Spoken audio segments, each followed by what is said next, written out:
Fried and some of his other colleagues.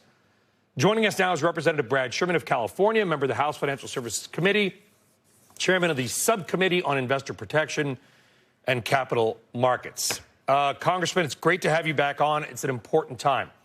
FTX was headquartered offshore. It was listed offshore. It is registered offshore. What power do you or U.S. authorities have or might have over Mr. Bankman-Fried, some of his colleagues, and FTX? Bankman-Fried is an American. I'm sure that he was a target of criminal investigation. I assume that he's going to try to flee to Dubai or Argentina or some other country without an extradition treaty.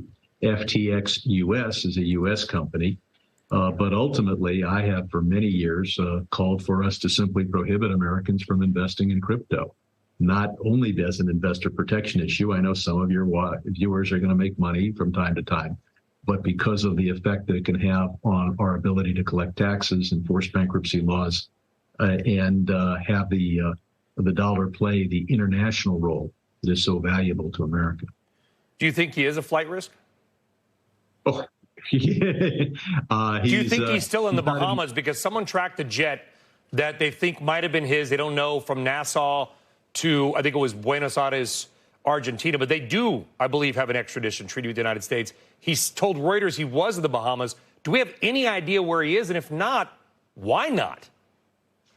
We have no idea where he is because he stole billions of dollars and he's using that money to get himself somewhere where we can't catch him. So I want to be clear, because we want to be very careful here, at least on my side of the camera, Congressman. You can say what you want. For us, these are allegations right now. We know there's money missing. No charges have been filed. It sounds like you believe that there will be criminal charges filed soon? I don't know how soon, and I don't know whether he will be in a jurisdiction where we can reach him. But it appears as if money that should have been segregated and held for customers was instead diverted to high-risk bets placed by the FTX company. This shows that we need regulation, although frankly the money and power still in Washington is with the crypto billionaire bros. And I think we'll be fortunate if we can just avoid passing bad legislation, because they are so desperate to they really want a patina of regulation. They need it so much now to try to restore their credibility. I'm going to ask you a direct question. You can tell me to kiss off if you want. And I want to make it very clear. We looked, Congressman Brad Sherman, you took no money from FTX.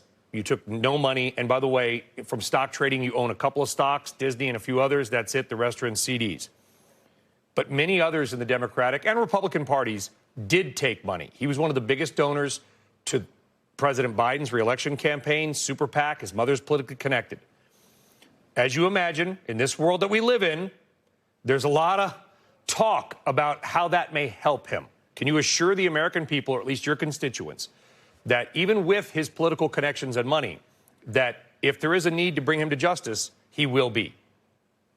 Oh, I don't think that campaign contributions will shield him from justice. And keep in mind, this was not just a one-man operation. Ryan Salame was his co-CEO, and Ryan gave tens of millions of dollars on the Republican side. Yes. There's a tendency to focus only on the guy in shorts, but it took more than one person to create FTX. Yeah, and you are making an important point that there was money from the organization given to both parties. I want to make that clear, but we know the Democrats are in charge, so I think the focus is going to be more on the party that is in power. Obviously, his family is politically connected.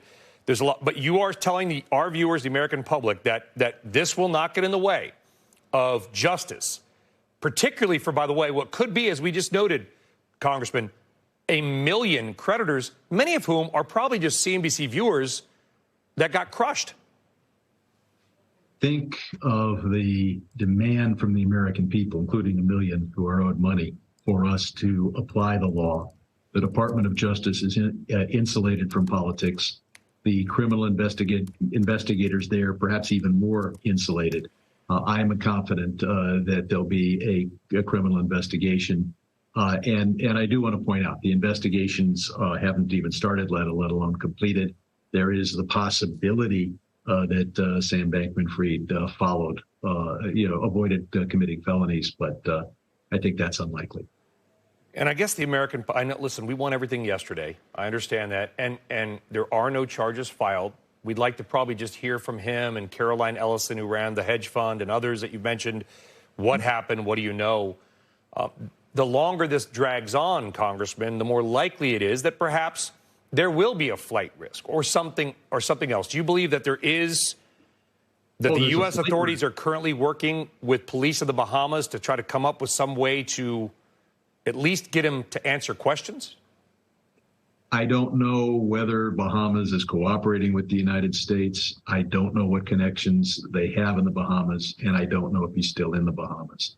But I do know that there are other countries that are more susceptible than the U.S. system to the kind of money that Bankman-Fried has. Yeah, and it would seem, and a viewer brought this up just now, and this is a little bit off topic, but I know he's a computer, quote, genius, but he is tweeting. So theoretically, there's going to be some geolocation that we could figure that out. At least, again, not to arrest him. We just need to know what's going on. Can we work? You're in California, but I know you're in Southern California. Can we work with some of the technology companies to maybe help us out, at least locate him?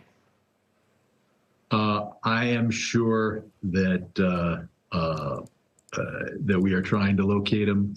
And at the same time, I don't know if we can bring him to justice. We'll have to see. It is somewhat suspicious that there's this 300 million hack where assets are stolen from the company just as the company's going down. There is talk on Twitter, et cetera, that people know who it is that did the hack, but that is suspicious. There are a lot of suspicious things here. Obviously, if Bankman-Fried had decided to flee a couple days sooner, he'd already be in Dubai. Wow. Sounds like you're pretty confident that there is a risk of him either leaving or maybe already left. Again, there was private jet traffic to Argentina. We don't know if he was on it, if anybody was on it.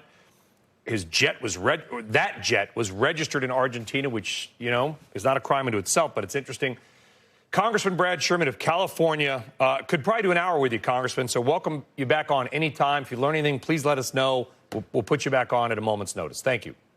I will. Thank you. Congressman Brad Sherman of California out there representing Burbank and some of those